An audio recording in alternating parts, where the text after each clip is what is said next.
Hello student. तो आज का रिएक्शन है बेयर-विल्गर ऑक्सीडेशन।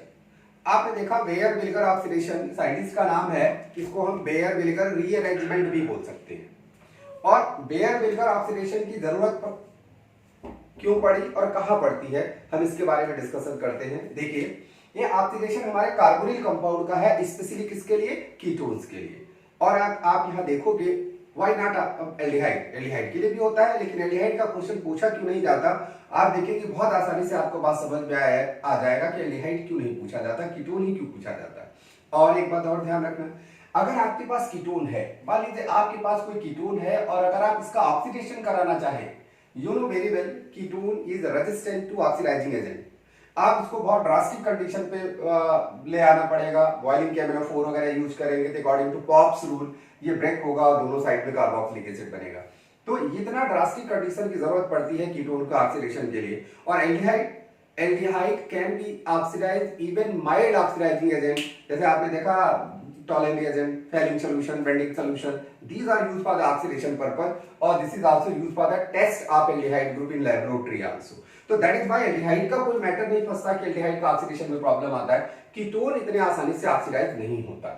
अब बेयर-विल्गर ऑक्सीडेशन क्या करता है कि कीटोन को माइल्ड कंडीशन में ऑक्सीडेशन करके क्या बना लेता है? एसिड का डेरिवेटिव एस्टर बना लेता है। और अगर एस्टर बन गया तो आप बहुत आसान से हाइड्रोलिसिस कर दो, बहुत आसानी से आप कंपाउंड को आगे ब्रेक कर सकते हो। इतनी कंडीशन भी, आपको ड्रास्टिक कंडीशन की भी जरूरत नहीं पड़ेगी। तो सिंपल सी बात देखो, हम जब कीटोन का ऑक्सीडेशन यहां करते हैं तो यहां यूज करते हैं, जो रिएजेंट यूज करते हैं वो यूज होता है पर एसिड। आप ध्यान रखना, पर एसिड यूज होता है। मान लो कीटोन में हम R और R डैश कर दें, तो जब हम पर एसिड से ऑक्सीडेशन आगे कराते हैं तो प्रोडक्ट हमारा एस्टर बनता है, लेकिन पता नहीं एस्टर बनेगा कौन। देखिए, यहां अगर आपके पास सवाल ऐसा आ जाए, देखो प्रॉब्लम पूछने के तरीके अलग अलग है। मान लीजिए इन्होंने स्पीसीज ये बोला कि हम कीटोन ले लिया और कीटोन कोई एल्कीन है, एल्कीन का ओजोनोलिसिस कर दिया, पता लगा कार्बोनिल कंपाउंड बन गया। अब कार्बोनिल में मान लो कीटोन बन गया, उसमें पर एसिड डाल दो, क्या बनेगा? तो यहां सिंपल सा आप देखो, पर एसिड दो तरीके से बन सकता है। क्या? एक तो ऐसा बन सकता है जिसमें C डबल बॉन्ड O और ऑक्सीजन क्या आ जाए? R डैश के पास आ जाए, या आपके पास R डैश यहां रहे और C डबल बॉन्ड O और ऑक्सीजन कहां आए? R के आ जाए। आपको अभी नहीं पता ये कौन सा एस्टर बनेगा, कौन नहीं बनेगा, depending on the nature of this group. ये ग्रुप का नेचर क्या है उसके अनुसार बनेगा। तो स्पेशली पर एसिड से रिएक्शन कराते हैं, बहुत सारे पर एसिड है, आप किसी भी पर एसिड से रिएक्शन कराओ, कोई प्रॉब्लम नहीं। पर एसिड कोई इतना ज्यादा एसिडिक नहीं होता कि हम उसको एसिड कैटेगरी में कहेंगे। तो बेंजोइक का पर एसिड हो, एसिटिक एसिड का पर एसिड हो, या ऐसे बोलते हैं ट्राइफ्लोरो पर एसिटिक एसिड, आप किसी भी का पर एसिड आप ले सकते हो और रिएक्शन करा सकते हो। हम इसकी मैकेनिज्म के बारे में हम डिस्कशन करते हैं कि what is the mechanism of this reaction. Okay, तो मैकेनिज्म क्या है इसका, उसके बारे में हम आपसे चर्चा करते हैं। ओके, सिंपल सी आप देखिए मैकेनिज्म क्या है, बहुत आसानी से आप मैकेनिज्म कर सकते हैं। सपोज अगर आपके पास CH3 है, सपोज हम एक बात करते हैं, CH3 C डबल बॉन्ड हो और C2H5 है, सपोज ये आपके पास, और आपने रिएक्शन करा दिया पर एसिड से। यू नो वेरी वेल, पर एसिड देखिए O है और ये C डबल बॉन्ड O और आपके पास ये R है और ये H है। एक सिंपल सा तरीका देखिए, पर एसिड इतना एसिडिक नहीं होता उसका H निकले। रीजन क्या है? एसिड और पर एसिड में बहुत डिफरेंस है। अगर आप देखें कार्बोक्सिलिक एसिड के बारे में बात देखेंगे तो ये H आसानी से निकल जाएगा, क्योंकि एनायन क्या है? एनायन कॉन्जुगेट स्टेबलाइजिंग, और you know already acidity is the function of stability of anion. तो यहां तो आपने देखा सिचुएशन पे ये स्पीसीज होगा, और ये क्या करता है? न्यूक्लियोफिलिक एडिशन देता है। और हमारे पास एक और दो तीन ऑक्सीजन है, तीन ऑक्सीजन है, आप देखो ये ऑक्सीजन है और ये ऑक्सीजन तो कॉन्जुगेट पोजीशन पे है, मेटल ही खत्म हो गया और एक ऑक्सीजन है। तो this oxygen is behave as a nucleophilic. बहुत आसानी से आप समझने की कोशिश करो कि ये ऑक्सीजन इसके ऊपर अटैक करता है और पोलराइजेशन होता है। सिंपल वे में आप समझने की कोशिश करो। अब पोलराइजेशन होगा तो क्या क्या सिचुएशन हो सकती है? एक सिचुएशन तो ऐसे हो सकती है कि ये O और ये नेगेटिव हो गया, यहां आपने देखा, और उसके बाद ये जो ग्रुप लगा है आप लगा रहने दो, C2H5 कहां लगा है, लगा रहने दो, कोई प्रॉब्लम नहीं। अब ये अपना ऑक्सीजन दिया, आप देखो अगर अपना ऑक्सीजन H देता है, मान लो पर एसिड है तो इसका H निकल जाएगा, वो कहां जाएगा? इसके पास जा सकता है, H जा सकता है। But you should be remember here, दो इलेक्ट्रोनेगेटिव एक कार्बन पे लगे हैं तो ये तो स्टेबल होना नहीं है। अब क्या करेगा? ये नॉर्मल कंडीशन पे जाएगा। जो एक्चुअल थिंग देखिए क्या होगा, ये नॉर्मल कंडीशन पे जाएगा अब क्या हो, अगर ये टूट के बाहर निकल जाए तो ये अपने ओरिजिनल पोजीशन पे आ जाएगा, ये कार्बोनिल बन जाएगा, ये बन जाएगा, कोई फायदा नहीं इसका आपको। और अगर अगर अच्छा ये टूट नहीं सकता बिकॉज कार्बन है, ये निकल नहीं सकता बिकॉज कार्बन है, तो होगा क्या? अब देखो सबसे ज्यादा जो परेशानी है वो ये है, ये इलेक्ट्रॉन को बहुत खींच रहा है, यानी इलेक्ट्रॉन को बहुत खींच रहा है और इसके पास इलेक्ट्रॉन की कमी आ रही बार बार। तो इन दोनों में से किसी न किसी ग्रुप की शिफ्टिंग हो जाएगी। अब शिफ्टिंग हो जाएगी तो शिफ्टिंग कौन पहले करता है?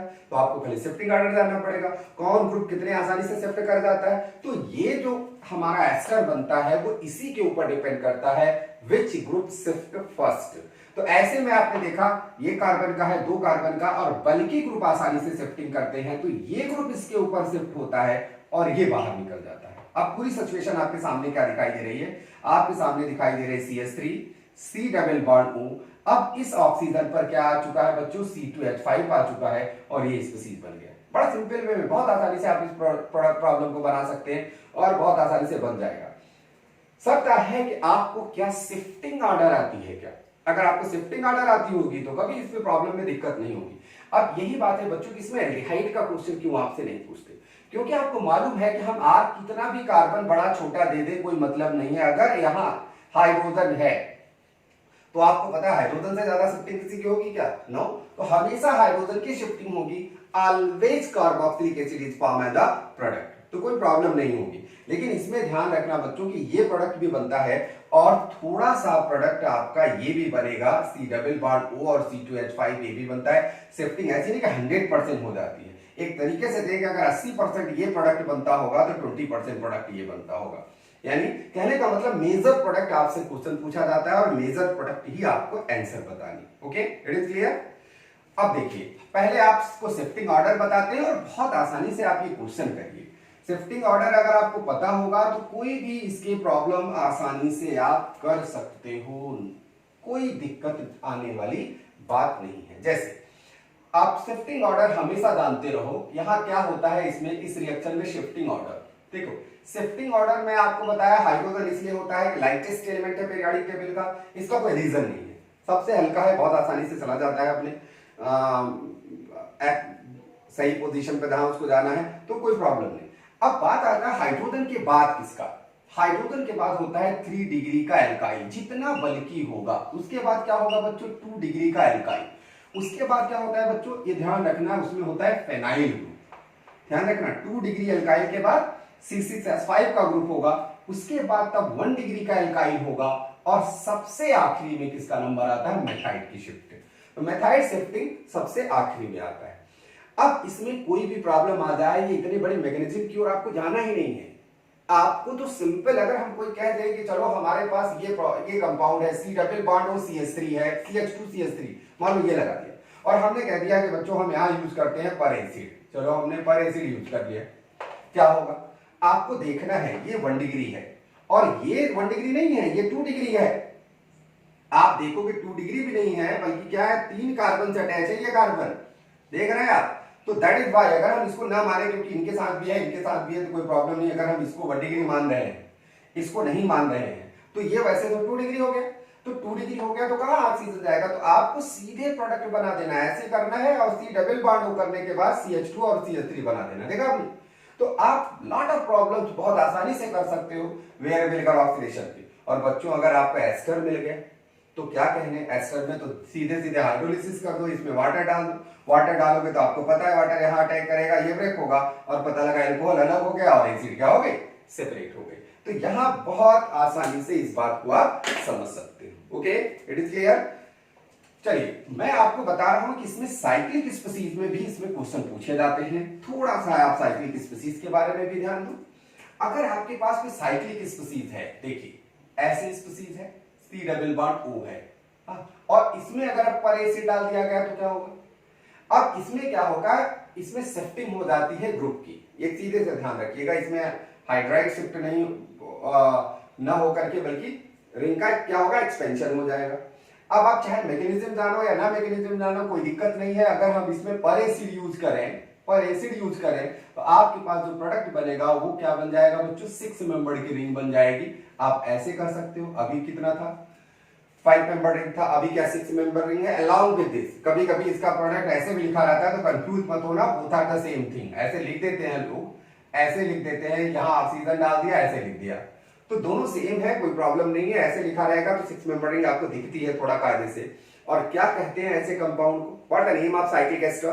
तो साइक्लिक एस्टर को हम किस नाम से बोलते हैं बच्चों? लैक्टोन्स के नाम से बोला जाता है। All cyclic ester is named as lactone. अब इसमें ऐसी कोई प्रॉब्लम नहीं थी, लेकिन अगर इसी स्पीसीज को हमने ऐसे बना दिया होता, यानी ये स्पीसीज को ऐसे हटा करके हमने कोई ग्रुप लगा दिया होता ऐसे करके, इस तरीके से डबल बॉन्ड लगा के, और यहां हम आर लगा देते। अब आपने देखा शिफ्टिंग ऑर्डर किसका होगा? इसका होगा इसके कंपेयर में। तो आपके पास पर एसिड पे जो प्रोडक्ट बनता है वो प्रोडक्ट बच्चे क्या बन जाता? आप ध्यान दो, आपके पास O बन जाता, O नहीं, C हो गया, डबल बॉन्ड O बन गया, सब एक जैसा है, कोई प्रॉब्लम नहीं। लेकिन ध्यान रखना ऑक्सीजन कहां आता? ऑक्सीजन यहां आ गया तो यहां हमारा आर आ जाता। देखा आपने? आर कहां आएगा? यहां आ जाएगा। तो एक बात बहुत आसानी से इसको वेयर विनेगर ऑक्सीडेशन करा सकते हैं आप। और वेयर विनेगर ऑक्सीडेशन से स्पीसीज आप कोई भी स्पीसीज इस तरीके से बना सकते हैं। शिफ्टिंग आपको आना चाहिए, जैसे इनकी हमने शिफ्टिंग कराया, इसकी मैकेनिज्म आप ट्राई करो, बहुत आसानी से आप इसकी मैकेनिज्म देख सकते हैं कैसे ये शिफ्ट होता है। ओके, कोई प्रॉब्लम?